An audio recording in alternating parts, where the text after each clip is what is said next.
సుమన్ టీవీలో మీ personal and business promotions కోసం కింది నెంబర్కి కాంటాక్ట్ చేయండి. వారంతా వాలంటీర్ల, వైసీపీ కార్యకర్తల అంటూ ప్రతిపక్షాలు గగ్గోలు పెడుతున్న తరుణంలో ఏపీలో వాలంటీర్లకు 3 నెలల అదనపు ప్రోత్సాహకాలు అందించనున్నారు. నెలకు 500 చొప్పున ఈ ఏడాది జనవరి నుంచి మార్చి వరకు 3 నెలలకు 1500 చొప్పున ఒక్కో వాలంటీర్కు అందజేస్తారు. ఈ మేరకు పౌర సరఫరాల శాఖ ఉత్తర్వులు జారీ చేసింది. ప్రజల ఇళ్ల దగ్గరే మొబైల్ ఆటోల ద్వారా రేషన్ పంపిణీలో భాగస్వాములైన వాలంటీర్లకు నెలకు 500 చొప్పున ప్రోత్సాహకం చెల్లించాలని ప్రభుత్వం ఇదివరకే నిర్ణయించింది. ఎన్నికలు సమీపిస్తున్న వేళ 3 నెలల మొత్తాన్ని ఒకేసారి చెల్లించనున్నారు. దీంతో ప్రతిపక్షాల నుంచి విమర్శలు మొదలయ్యాయి. ఇటీవల వాలంటీర్ల వ్యవస్థ గురించి టీడీపీ చీఫ్ చంద్రబాబు ప్రస్తావించారు. తాము అధికారంలోకి వచ్చినా సరే వాలంటీర్ల వ్యవస్థ కొనసాగుతుందని చెప్పారు. అయితే వాలంటీర్ల వైసీపీ కార్యకర్తలాగా పనిచేయకూడదని చెప్పారు. ప్రభుత్వానికి ప్రజల మధ్య వారధి లాగానే వ్యవహరించాలని స్పష్టం చేశారు. వాలంటీర్లు వైసీపీకి ఫేవర్ గా వ్యవహరిస్తున్నారనే ప్రచారం జరుగుతుంది. ఎన్నికల టైంలో కూడా ప్రజలకు ఎల్లవేళలా అందుబాటులో ఉంటే వాలంటీర్లు వైసీపీకి ఓటు వేసేలా ప్రలోభ పెట్టేలా నేతలు చేయిస్తారనే ఆరోపణలు వస్తున్నాయి. రీసెంట్ గా వినుకొండలో ఓ వైసీపీ నేత రేషన్ సరుకులు పంపిణీ చేసే వాహనాలను వైసీపీ ఎన్నికల ప్రచార వాహనాల్లో వాడుతున్నారనే ఆరోపణలు వచ్చాయి. అలా చేస్తుంటే వాలంటీర్ వ్యవస్థ ఏం చేస్తుందనే ప్రశ్నలు వెల్లువెత్తాయి.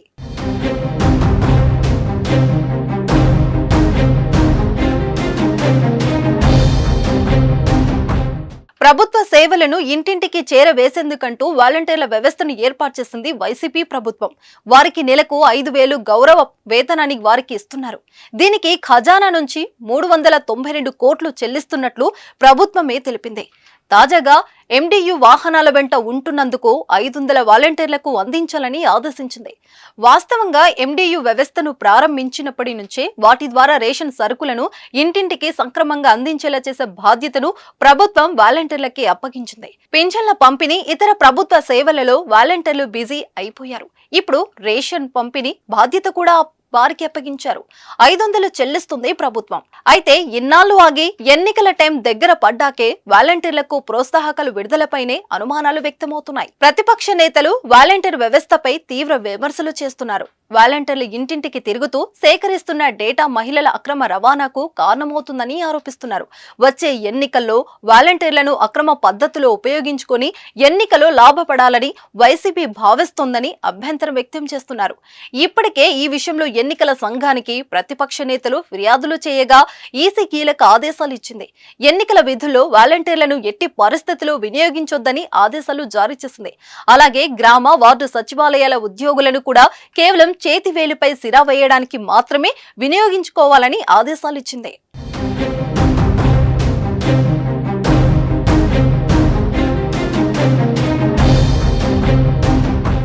ముఖ్యమంత్రితో సహా మంత్రులు, వైసీపీ ఎమ్మెల్యేలు, ఎంపీలు తదితర నేతలు వాలంటీర్లు వైసీపీ విజయానికి కృషి చేయాలని పిలుపునిస్తున్నట్లు ఆరోపణలు వస్తున్నాయి. వాలంటీర్లలో ఎక్కువ పోస్టులను వైసీపీ కార్యకర్తలకే కేటాయించారనే వాదన ఉంది. ఇప్పటికే వివిధ నియోజకవర్గాల్లో వాలంటీర్లకు సత్కారం పేరుతో వారికి డబ్బులు, గిఫ్ట్లు, కుక్కర్లు, కొత్త దుస్తులు పంచుతున్నారని ప్రతిపక్ష నేతలు అభ్యంతరాలు వ్యక్తం చేస్తున్నారు. తాజాగా హైకోర్టులో ఒక ప్రజా ప్రయోజన వ్యాఖ్యం దాఖలైంది. వాలంటీర్లను ఎన్నికల విధులు ఉపయోగించకుండా ఆదేశాలు ఇవ్వాలని కోరుతూ హైకోర్టులో బిల్ దాఖలైంది.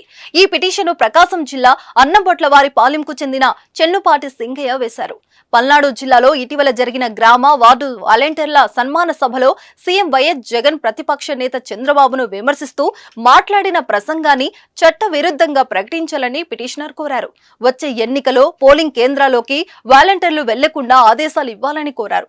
ఈ పిటిషన్లో ప్రభుత్వ ప్రధాన కార్యదర్శి, ఆర్థిక శాఖ ముఖ్య కార్యదర్శి, పంచాయతీరాజ్ ముఖ్య కార్యదర్శి, గ్రామీణాభివృద్ధి శాఖ ముఖ్య కార్యదర్శి, పురపాలక, పట్టణాభివృద్ధి శాఖల ముఖ్య కార్యదర్శి, కేంద్ర ఎన్నికల సంఘం ప్రధాన ఎన్నికల అధికారి, వైఎస్ఆర్ కాంగ్రెస్ పార్టీ ప్రధాన కార్యదర్శి తదితరులను ప్రతివాదులుగా పేర్కొన్నారు. అలాగే వ్యక్తిగత హోదాల్లో ముఖ్యమంత్రి వైఎస్ జగన్ ప్రతివాదిగా పేర్కొన్నారు. ఇప్పటికే ఎన్నికల సంఘం వాలంటీర్లను ఎన్నికల విధుల్లో ఎట్టి పరిస్థితుల్లో ఉపయోగించొద్దని ఆదేశాలు జారీ చేసింది. ఈ నేపథ్యంలో ఏపీ హైకోర్టు ఎలాంటి నిర్ణయం తీసుకుంటుందనేది ఉత్కంఠగా మారింది.